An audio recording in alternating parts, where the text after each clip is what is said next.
დღეს თბილისის საქალაქო სასამართლოში აქტივისტ თედო აბრამოვის სასამართლო პროცესი გაიმართა, რომელსაც ბრალდების მხარე დიდი ოდენობით ნარკოტიკების შენახვას ედავება. დღევანდელ პროცესზე ქართული ოცნების პროკურატურამ ექსპერტიზის დასკვნა წარადგინა, რომლის მიხედვითაც ნარკოტიკის შესაფუთ მასალაზე აბრამოვის ბიოლოგიური კვალი ამოვიდა. დაცვის მხარის პოზიციით პირადი ჩხრეკის დროს აბრამოვისგან ბიოლოგიური მასალა მოტყუებით აიღეს პირის ღრუდან და ექსპერტიზის შედეგიც აქედან გამომდინარეობს. დღევანდელ პროცესზე პროკურატურას ექსპერტიც უნდა მიეყვანა, თუმცა ის სხდომაზე არ მისულა. მის მიერ გაცემული დასკვნა კი მოსამართლე თამარ მჭედლიშვილმა აბრამოვის ადვოკატების პროტესტის მიუხედავად საქმეს დაურთო.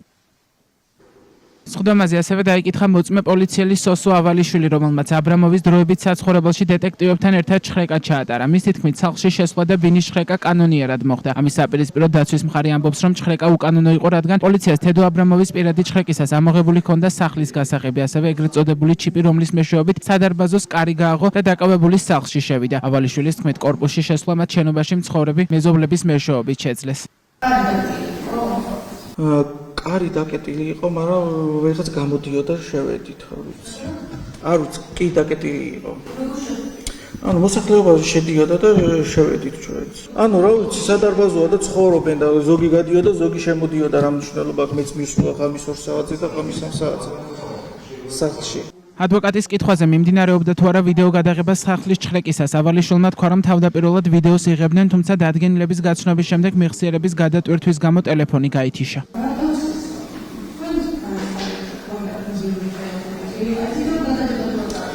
კი, თავიდან აწარმოეთ, დეტექტივი აწარმოებდა ლუკა ციკლაური, როდესაც ვაცნობ ჩავთეთ და დადგენილებას ვაცნობდი, შემდეგ რაღაცა თვითონ განაცხადა, რომ რაღაცა გაითიშაო, იმიტომ რომ უწევდა, რომ მეხსიერება თუ რაღაცა გადაიტვირთაო თუ არ არისო და წაიშალა და ეხლა გაცნობილი იყო და უკვე საგამოძიებო მოქმედება მიმდინარეობდა. ხო, ან წაიშალა არა, გამოირთო ტელეფონიო, იმიტომ რომ მეხსიერება არ იყო, კი. ანუ საგამოძიებო მოქმედება მიმდინარეობდა, დაწყებული იყო და ეხლა დუბლს ახალიდან ხო არ ჩავწერდი და გამოწერდით.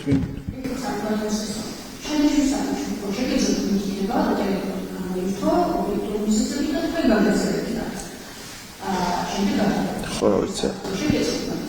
ხო, მაგრამ არ დავწერე, განზრახარ დამიწერია, ალბათ გამოვჩა რაღაცა. 22 წლის თევდორე აბრამოვი დეკემბერში დააკავეს, მას პროკურატურა დაახლოებით 4,5 გრამი MDMA-ს ფლობას ედავება. აბრამოვი დანაშაულს არ აღიარებს, მისი ადვოკატების თქმით, მას ნარკოტიკი ჩაუდეს. MDMA-ის 1 გრამზე მეტი ოდენობით აღმოჩენა განსაკუთრებით დიდი ოდენობით ნარკოტიკული საშუალების ფლობად კვალიფიცირდება და 8-დან 20 წლამდე ან უვადო თავისუფლების აღკვეთას ითვალისწინებს.